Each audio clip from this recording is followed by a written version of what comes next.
ଆମେ ମାଙ୍କୁ ଆବାହନ କରି ଆରମ୍ଭ କରିବା। ମା ମା ଆମେ ପଢୁଛନ୍ତି ମାତୃ ରଚନାବଳୀର ତୃତୀୟ ଭାଗ, ସାଧାରଣ ଜୀବନ ଓ ପ୍ରକୃତ ଆତ୍ମା। ତାର ଆଜି ଶେଷ ପାରାଗ୍ରାଫ ଟି ଥିଲା, ଯାହାକୁ ତୁମେ ନିଜର ବ୍ୟକ୍ତିଗତ ସତ୍ତା ବୋଲି କହୁଛ, ତାହାକୁ ନେଇ ତୁମକୁ ତୁମର ଯଥାର୍ଥ ଚୈତ୍ୟ ବ୍ୟକ୍ତିତ୍ୱଟି ସହିତ ଯୋଡି ଶିଖିବାକୁ ହେବ। ତୁମର ବର୍ତ୍ତମାନ ବ୍ୟକ୍ତିତ୍ୱ ପ୍ରକୃତରେ ଭାରି ବିମିଶ୍ର ହୋଇ ରହିଥିବା ଏକ ବସ୍ତୁ ହୋଇ ରହିଛି। ତା ଭିତରେ କ୍ରମାଗତ ଭାବରେ କେତେ କଣ ପରିବର୍ତ୍ତନ ହେବାରେ ଲାଗିଛି, ଯାହାକି ତଥାପି ଏକ ଅବିଚ୍ଛିନ୍ନତାର ବୋଧ ଆଣି ଦେଉଛି। ଯାବତୀୟ ଅସ୍ଥିରତା ଓ ଅସ୍ଥାୟୀତା ମଧ୍ୟରେ ତଥାପି ସ୍ପନ୍ଦନଗତ ଏକ ପ୍ରକାର ସଦୃଶତା ଅଥବା ସମାନତା ଆଣି ଯାଉଛି। ଏଠି ଏଇଟା ମାନେ ବାକ୍ୟ ଗୁଡାକ ଭିତରେ ଯେତିକି ଶବ୍ଦ ରହିଛି ସବୁ ଗୁଡାକ ଭାରି ଦାମୀ ଦାମୀ କଥା ଗୁଡାକ ରହିଛି। ପ୍ରଥମ ବାକ୍ୟରେ କହୁଛନ୍ତି, ଯାହାକୁ ତୁମେ ନିଜର ବ୍ୟକ୍ତି ସତ୍ତା ବୋଲି କହୁଛ, ତାହାକୁ ନେଇ ତୁମକୁ ତୁମର ଯଥାର୍ଥ ଚୈତ୍ୟ ବ୍ୟକ୍ତିତ୍ୱଟି ସହିତ ଯୋଡି ଶିଖିବାକୁ ହେବ। ଦିଟା କଥା କହିଲେ ଯେ ଆମେ ବର୍ତ୍ତମାନ ସୁଦ୍ଧା ଆମେ ନିଜର ବ୍ୟକ୍ତିଗତ ସତ୍ତା ବୋଲି କହୁଛୁ। କାହାକୁ? ପ୍ରକୃତରେ ଯେତେବେଳେ ଜଣକୁ ପଚରାଯାଏ ତୁମେ କିଏ ବୋଲି, ସିଏ ତାର ନାଁଟି କହେ। ସେ ତାର ନାଁଟି କହେ, ମୁଁ ହଉଛି ଦାମ, ମୁଁ ହଉଛି ମାଧବ। ସେ ପୁଣି ପଚାରେ ଯଦି ମାଧବ କହିଲେ କିଏ ସେ? ମାଧବ କହିଲେ କିଏ ସେ? ସେ ତା ବାପା ମାଙ୍କ ନାଁ କହିବ। ସେତେବେଳେ ସିଏ କାହାକୁ ବୁଝାଏ ମାଧବ ବୋଲି? ସିଏ ମାଧବ ବୁଝାଏ ଏଇ ଶରୀରକୁ। ଏଇ ଶରୀରଟି କାହା ଔରସରୁ ଆସିଛି, ସେ ବାପା ମାଙ୍କ ନାଁ କହନ୍ତି ଏବଂ ସବୁବେଳେ ସେ ନିଜକୁ କୁହନ୍ତି। ଆମେ ଯେତେବେଳେ ଜଣଙ୍କର ଜଣେ ଗୋଟେ ଲୋକ ଠିଆ ହେଇଛି, ହେଇ ତା ଏମିତି କାନ୍ଧରେ ଡାକିଲେ, ଆମେ ହାତ ମାରନ୍ତି କୋଉଠି? ତା ସାର୍ଟରେ ବା ତା ଗଞ୍ଜିରେ ବା ତା ଡ୍ରେସରେ। କିନ୍ତୁ ସିଏ କଣ କହେ? ମତେ ତମେ ମୋ ଦେହରେ କାହିଁ ହାତ ମାରି ଡାକିଲ, ବା ମୋ ଦେହରେ ହାତ ମାରି ତୁମେ ଡାକିଲ ଆମେ କହିଥାଉ। ଯଦିଓ ପୋଷାକରେ ହାତ ମାରୁଛୁ, କିନ୍ତୁ ଆମେ ଅନୁଭବ କରୁଛୁ ମତେ ହିଁ ସେ ଡାକୁଛି, ମାନେ ମତେ ଡାକୁଛି। କାହାକୁ ଡାକୁଛି? ସେଠି ଯଦିଓ ପୋଷାକରେ ହାତ ମାରୁଛି, ତେଣୁ ମୁଁ କିନ୍ତୁ ଭାବୁଛି ମୋର ଶରୀରରେ ସେ ହାତ ମାରିଲା। ତେଣୁ ଆମେ ଶରୀରକୁ ନିଜେ ବୋଲି କହୁଛୁ, ସେଇଟା ହଉଛି ମୋର। ତାପରେ କହୁଛୁ, ଏଇ ତୁ ଭାବେ ନା ଯେ ମୁଁ ଏଭଳିଆ ବୋଲି। ତାପରେ ଆମେ ଶରୀରକୁ କେତେବେଳେ ବ୍ୟକ୍ତିଗତ ସତ୍ତା ବୋଲି ମନେ କରୁ, ଆମେ ନିଜର ଆମର ବ୍ୟକ୍ତିତ୍ୱ ବୋଲି କହୁ। କେତେବେଳେ କହୁ ତୁ ଜାଣିନୁ ମୁଁ ଏମିତିଆ, ମୁଁ ସେମିତିଆ, ଆଉ ମୁଁ ଭାରି ଏଇଟା ସହିପାରିବି ନାହିଁ। ସେତେବେଳେ ଆମେ ଆମର ପ୍ରାଣିକ ସତ୍ତାକୁ, କେତେବେଳେ କେତେବେଳେ ମନ ସତ୍ତାକୁ ଆମେ ନିଜର ବ୍ୟକ୍ତିତ୍ୱ ବୋଲି ଗଠନ କରି ବା ବ୍ୟକ୍ତିତ୍ୱ ବୋଲି ମନେ କରିଥାଉ। ଯୋଉ ତେଣୁ ଏଇ ଯୋଉ ବାହ୍ୟ ବ୍ୟକ୍ତିଗତ ସତ୍ତା, ଯାହାକୁ ଆମେ ଆମର ନିଜର ବ୍ୟକ୍ତିତ୍ୱ ବୋଲି ମନେ କରୁ, ତାକୁ ମା କହୁଛନ୍ତି ତୁମର ଯଥାର୍ଥ ଚୈତ୍ୟ ବ୍ୟକ୍ତିତ୍ୱଟି ସହିତ ଯୋଡିବାକୁ ପଡିବ। ତା ପୂର୍ବରୁ ଅଲରେଡି କହିଲେ ଚୈତ୍ୟ ବ୍ୟକ୍ତିତ୍ୱର ଲକ୍ଷଣ କଣ ସବୁ କହିଥିଲେ, ଯେ ଚୈତ୍ୟ ସତ୍ତାକୁ ସମ୍ମୁଖକୁ ଆଣି ଚୈତ୍ୟ ସତ୍ତାକୁ ଆବିଷ୍କାର କରି ଚୈତ୍ୟ ସତ୍ତା ଦ୍ୱାରା ପରିଚାଳିତ ହବାକୁ ପଡିବ।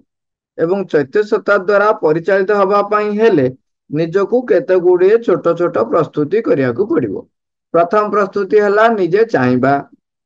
ଦ୍ୱିତୀୟ କଥା ହେଲା ଆତ୍ମାର ସମ୍ପର୍କରେ ନିଜେ ନିଜର ବିଶ୍ୱାସ ରଖିବା ଏବଂ ସକଳ ଆସକ୍ତିରୁ ନିଜକୁ ମୁକ୍ତ ରଖିବାକୁ ଚେଷ୍ଟା କରିବା ଏବଂ କାମନା ବାସନାରୁ ନିଜକୁ ଦୂରେଇ ରଖିବା ପାଇଁ ପ୍ରାର୍ଥନା କରିବା। ଏବଂ ଆମେ ସବୁବେଳେ ନିଜ ଭିତରେ ଏଇ ବିଶ୍ୱାସ ରଖିବା ଉଚିତ ଯେ ଆମ ପାଇଁ ଯାହା ଘଟୁଛି ତାହା ସର୍ବୋତ୍ତମ ହିଁ ଘଟୁଛି। ତେବେ ଏଇ ବିଶ୍ୱାସ ରଖିଲା ବେଳେ ଆମେ ଗୋଟେ କଥା ମନେ ରଖିଥିବା, ବେଳେ ବେଳେ ତାକୁ ଭୁଲ ବୁଝାମଣା ନେଇ କୁହନ୍ତି କଣ, ତେବେ ମୁଁ ଯାହା କରୁଛି ସେଥିରେ ଭଗବାନଙ୍କର ଇଚ୍ଛା ଅଛି, ତେଣୁ ମୁଁ ଯାହା କରୁଛି ତାହା ହିଁ ହଉଛି ଭଗବତ କର୍ମ। ସେ କଥା ନୁହେଁ। କାରଣ ସେଠି କହିଲେ ଯେତେବେଳେ ଜଣେ ଚୈତ୍ୟ ଚେତନାରେ ପୂର୍ଣ୍ଣ ଭାବରେ ବାସ କରୁଥାଏ ସେତେବେଳେ ହିଁ ତା ପାଇଁ ସର୍ବୋତ୍ତମ ପରିଣାମଟି ଘଟୁଥାଏ। କିନ୍ତୁ ବର୍ତ୍ତମାନ ଆମେ ଚେତନାର ଯୋଉ ସ୍ତରରେ ଥାଉ ସେଇ ସ୍ତରରୁ ଊର୍ଧ୍ୱକୁ କିପରି ଅଗ୍ରଗତି କରିହବ, ତେଣୁ ସେଇ ଚେତନାର ସ୍ତରରେ ସର୍ବୋତ୍ତମ ଘଟୁଥାଏ। ଦେଖନ୍ତୁ, ଖାଲି ସର୍ବୋତ୍ତମ ଘଟିବା ଏବଂ ଯୋଉ ଚେତନା ସ୍ତରରେ ଅଛି ସେଇ ଚେତନା ସ୍ତରର ସର୍ବୋତ୍ତମ ଘଟିବା, ଦୁଇଟି ଭିତରେ ପାର୍ଥକ୍ୟ ଅଛି। ଛୋଟିଆ ଏକ୍ସାମ୍ପଲଟେ ଆମେ ବୁଝିପାରିବା। ଆମେ ଯୋଉ ଘରେ ବସିଛନ୍ତି ସେଇ ଘରୁ ବର୍ତ୍ତମାନ ଆମେ ଯିବା ରାସ୍ତାକୁ ଯିବା ପାଇଁ ଅନେକ ପ୍ରକାରର ବାଟ ଆମ ପାଖରେ ପହଞ୍ଚିଛି ଅଛି। ଯଦି ମୁଁ ଡାହାଣ ପଟେ ବାହାରିକିରି ଯାଏ, ତେବେ ମୋ ସାମ୍ନାରେ ଯାହା ଯାହା ପଡିବ, ବାଁ ପଟରେ ଯଦି ବୁଲିକି ବାହାରିକି ଯାଏ ତେବେ ଅଲଗା ଅଲଗା ଜିନିଷ ମୋ ସମ୍ମୁଖରେ ଆସି ପହଞ୍ଚିବ। ସେଇଭଳି ବାହାରକୁ ବାହାରିବା ପାଇଁ ହୁଏତ ମୁଁ ଗୋଟିଏ ଘର ଦେଇକି ଯାଇପାରେ, ସେଇ ଘରର ଆଉ ଗୋଟେ ଦ୍ୱାର ଦେଇ ଯାଇପାରେ, ପାହାଚ ବାଟ ଓହ୍ଲେଇ ପାରେ, ଲିଫ୍ଟରେ ଓହ୍ଲେଇ ପାରେ, ଭିନ୍ନ ଭିନ୍ନ ଭାବରେ ମୁଁ ଯାଇକିରି ବାହାରକୁ ଯାଇପାରେ। ବାହାରକୁ ଯିବାଟା ଯେପରି ଆମର ସେତେବେଳେ ଥିଲା ପହଞ୍ଚିବା ପାଇଁ ଶେଷ ପରିଣତି, କିନ୍ତୁ ବାଟରେ ଯୋଉ ଯୋଉ ପଡୁଥିଲା, ଆମେ ଯୋଉ ବାଟ ଦେଇକି ଗଲେ ସେଇ ବାଟରେ ଯାହା ଯାହା ପଡିଲା ସେଇଟା ହଉଛି ସେଇ ବାଟରେ ସର୍ବୋତ୍ତମ।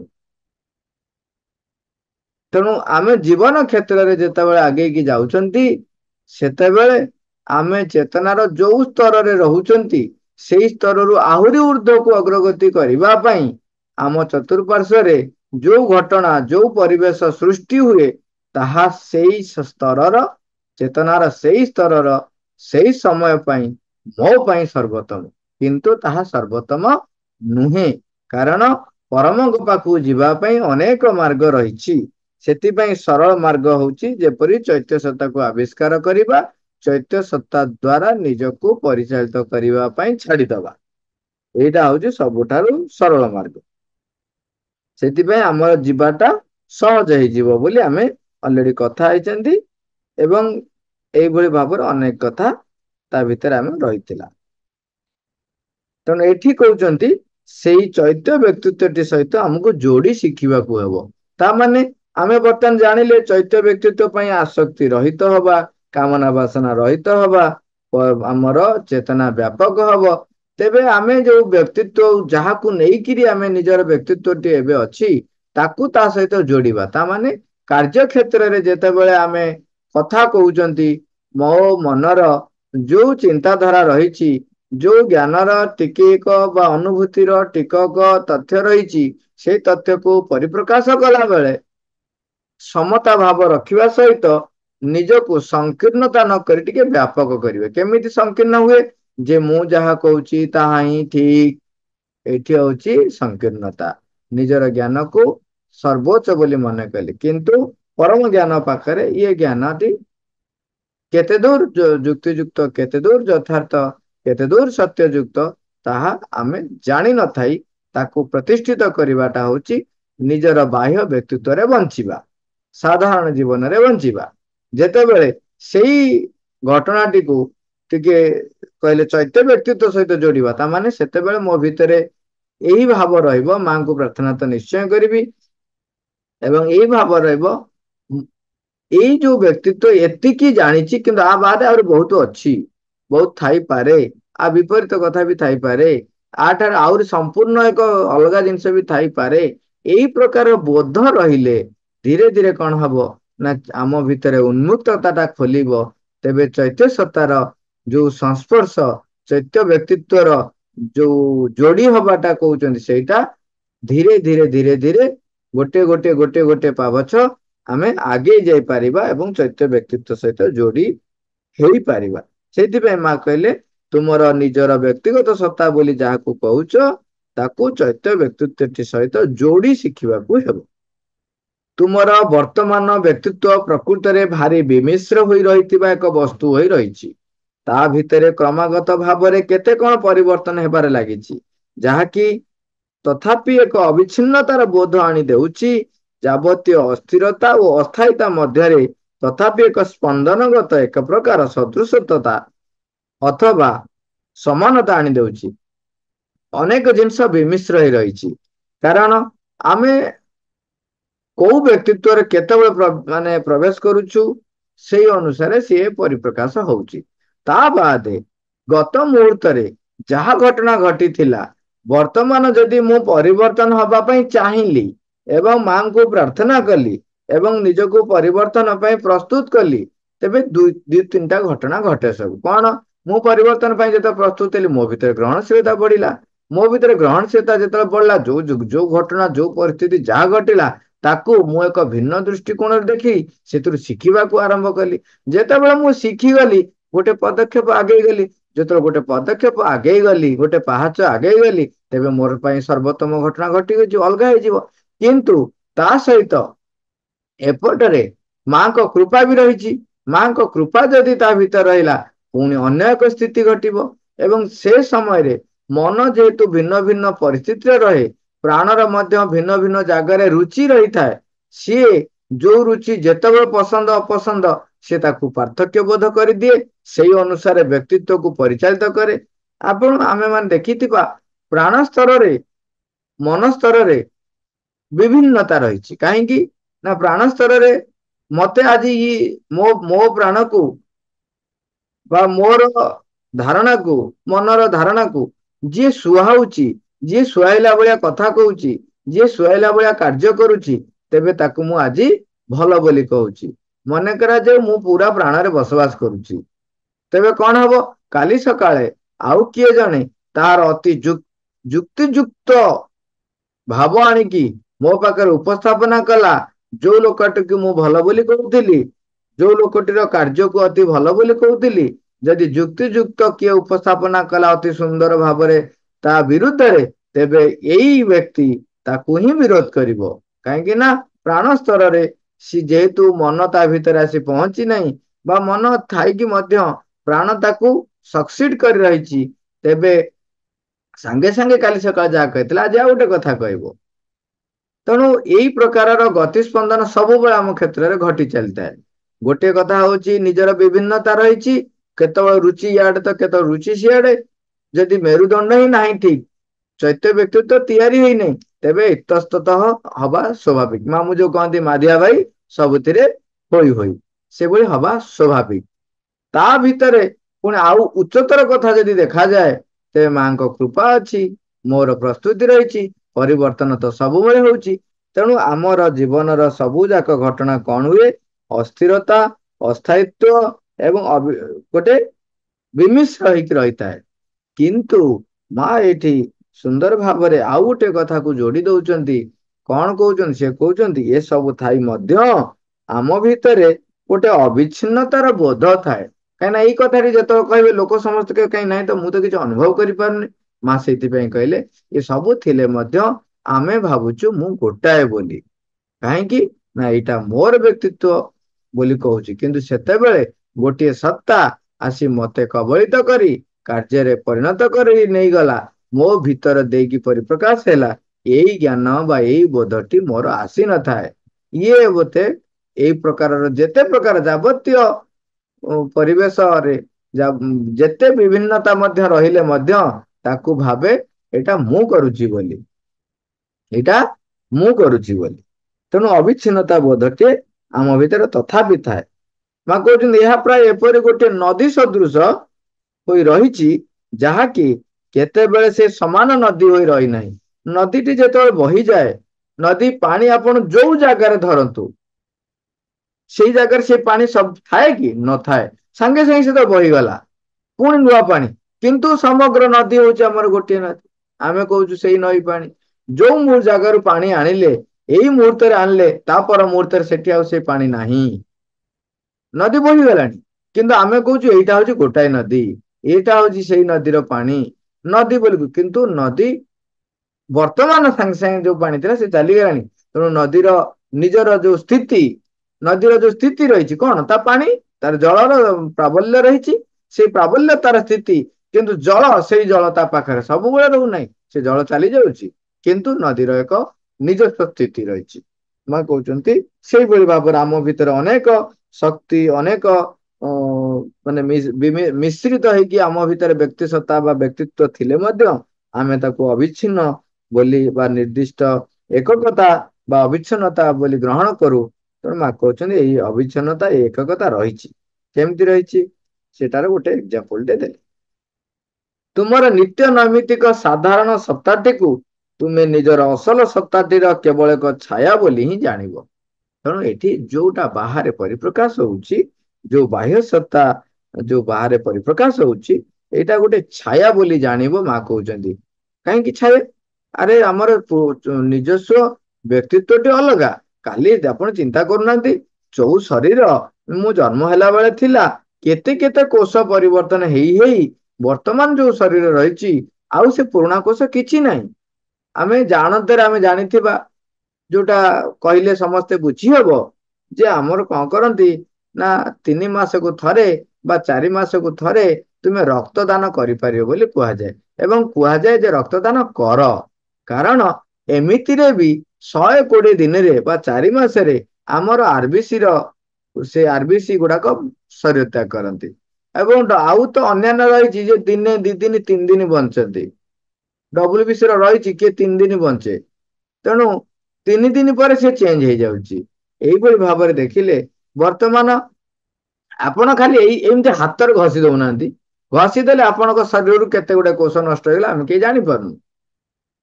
ତେଣୁ ନିତ୍ୟ ନୈମିତିକ ଭାବରେ ଆମର ଶରୀର ହିଁ ସ୍ଥିତି ପରିବର୍ତ୍ତନ ହେଇଯାଇଛି। ନୂତନ ଶରୀର ସବୁ ମୁହୂର୍ତ୍ତରେ ବଦଳି ବଦଳି ଯାଉଛି। ମନ ତ ଛାଡ, ତ ମନ ଆହୁରି ପ୍ରାଣ ବି ଆହୁରି, କିନ୍ତୁ ଆମେ ଭାବୁ ଆମେ ସେଇ ବ୍ୟକ୍ତି ପୂର୍ଣ୍ଣ ବ୍ୟକ୍ତି ହେଇ ରହିଛୁ, କିନ୍ତୁ ସେମିତି ନଥାଏ। ତାକୁ ତେଣୁ ଅସଲ ସତ୍ତା ଯଦି ଆମେ ଦେଖିବାକୁ ଯିବା, ସେଟା ହଉଛି ଆମର ନିଜସ୍ୱ, ଯୋଉଟା ହଉଛି ଚୈତ୍ୟ ବ୍ୟକ୍ତିତ୍ୱ, ଯୋଉଟା କି ମାଙ୍କ ସହିତ ଆମର ଏକ ନିରନ୍ତର ନିରବଚ୍ଛିନ୍ନ ସମ୍ପର୍କ ଦ୍ଵାରା ଯୋଉ କୋଷ ଗୁଡିକ ତିଆରି ହେଇଥିବ, ସେଇ କୋଷ ଗୁଡିକ ଆଉ ପରିବର୍ତ୍ତନ ମାନେ ସେ ତ ମାନେ ସ୍ଥିତି ପାଇଲା ପରେ ସତ୍ୟ ଦ୍ଵାରା ସେ ବସବାସ କଲା। ତେଣୁ ବାହ୍ୟ ସତ୍ତା ଯୋଉଗୁଡିକ ସତ୍ୟ ଦ୍ଵାରା ପରିଚାଳିତ ହଉନି, ତାହା ହଉଛି କ୍ଷଣଭଙ୍ଗୁର, ତାହା ହଉଛି ପରିବର୍ତ୍ତନଶୀଳ। କିନ୍ତୁ ଯେତେବେଳେ ପରମଙ୍କ ଦ୍ଵାରା ସେ ପରିପ୍ରକାଶ ପାଇଁ ଯେତେବେଳେ ପରମଙ୍କ ତତ୍ଵରେ ସେ ଗଢି ହେଇଗଲା, ରୂପାନ୍ତରିତ ହେଇଗଲା, ତେବେ ସେଇଟା ହେଇଯିବ ସ୍ଥାୟିତ୍ଵ ଅବସ୍ଥା। ସେଇଟା ହଉଛି ଆମର ନିଜସ୍ୱ ସତ୍ତା, ନିଜସ୍ୱ ବ୍ୟକ୍ତିତ୍ବ। ସାଧାରଣ ବ୍ୟକ୍ତି ସତ୍ତାଟି ବିଭିନ୍ନ ସମୟରେ ଭିନ୍ନ ଭିନ୍ନ ହୋଇ ରହୁଛି। ଏଇ ମୁହୂର୍ତ୍ତରେ ମାନସିକ ସ୍ତରରେ ରହୁଛି, ପରବର୍ତ୍ତୀ ମୁହୂର୍ତ୍ତରେ ପ୍ରାଣିକରେ ରହୁଛି, ଏବଂ ଅନ୍ୟ ମୁହୂର୍ତ୍ତ ଗୁଡିକରେ ଜଡସ୍ଥ ହୋଇ ରହିଯାଉଛି। ଏବଂ ତୁମେ ଯେତେବେଳେ ନିଜର ଚୈତ୍ୟ ସ୍ତରଟିର ସମ୍ପର୍କରେ ଆସିବ, ତାହାକୁ ହିଁ ଆପଣାର ଯଥାର୍ଥ ସତ୍ତା ରୂପେ ଅନୁଭବ କରିପାରିବ।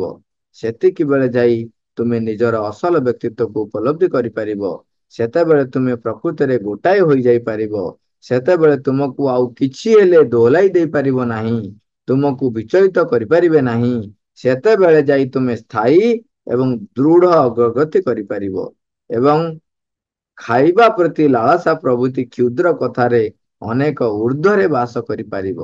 ଖାଇବାର ଏକ୍ଜାମ୍ପଲ ଦେଇକି ମା ଯେହେତୁ ଆରମ୍ଭ କରିଥିଲେ, ଶେଷରେ ମଧ୍ୟ ସେଇଠି ସାରିଛନ୍ତି।